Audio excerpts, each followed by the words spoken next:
আমাদের উত্তরবঙ্গের ভাষায় এটাকে মজলিস বলে। যেখানে হাজার, হাজার মানুষের এক জায়গায় রান্না হয় বা হাজার, হাজার মানুষ এক জায়গায় বসে খাওয়া-দাওয়া হয়।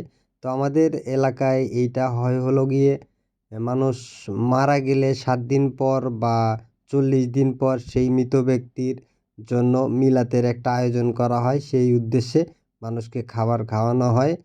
তো দেখতেই পারতেছেন ১ম এ ভাত দেওয়া শুরু করে দিছে। আসলে আমি দীর্ঘ ১২ বছর পর, এক যুগ পর এমন একটা অনুষ্ঠানে অংশগ্রহণ করতে পেরে আমার খুবই ভালো লাগতেছিল। যখন গ্রামে থাকতাম এই প্রোগ্রামগুলো খুবই বেশি ভালো লাগতো। এটার খাবারগুলো অনেক মজার হয়।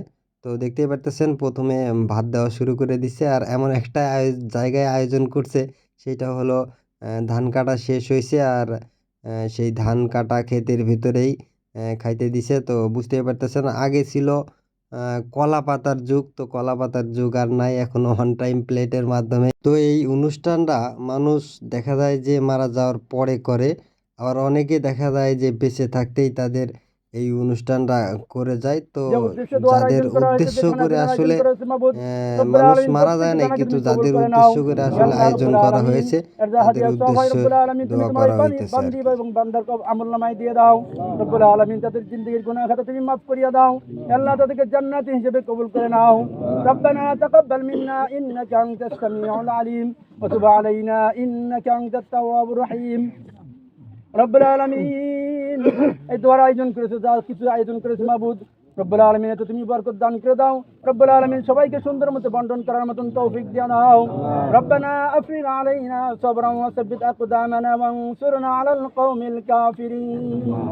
সাল্লাল্লাহু তাআলা আলা খায়রি খালকিহি মুহাম্মাদিন ওয়া আলিহি ওয়া আসহাবিহি আজমাইন برحمتك يا أرحم الراحمين. كلمة طيبة لا إله إلا الله محمد رسول الله.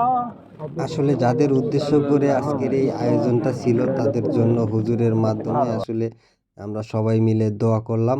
তো দোয়া শেষে সেই ১ম এ ভাত দিয়ে গেল, তারপরে দোয়া হইলো। তো দোয়া শেষে সবাইকে এরকম ডাল দিচ্ছে। একেক এলাকায় ডাল একেকভাবে দিয়ে থাকে। তো আমাদের এলাকায় ডাল দিয়ে খাইতে না খাইতেই তারপরে আবার তরকারি চলে আসছে যেইটা গরুর গোশ দিয়ে তৈরি করা হয়। আর এইটা হচ্ছে বগুড়ার সবচাইতে বিখ্যাত আলু ঘাটি। এইটা গরুর মাংসের সাথে আলু দিয়ে এই ঘাটিটা করা হয়। এইটা বেশ সুস্বাদু হয় আর বিশেষ করে মজলিসের এই খানাগুলো আরো বেশি টেস্ট হয়। তো তারপরে যখন তরকারি দিয়ে খাওয়া হয়ে যায় তারপরে দই দিয়ে যায়। বগুড়ার সেই বিখ্যাত দই এরা নিজের হাতে বানিয়ে দিয়েছে।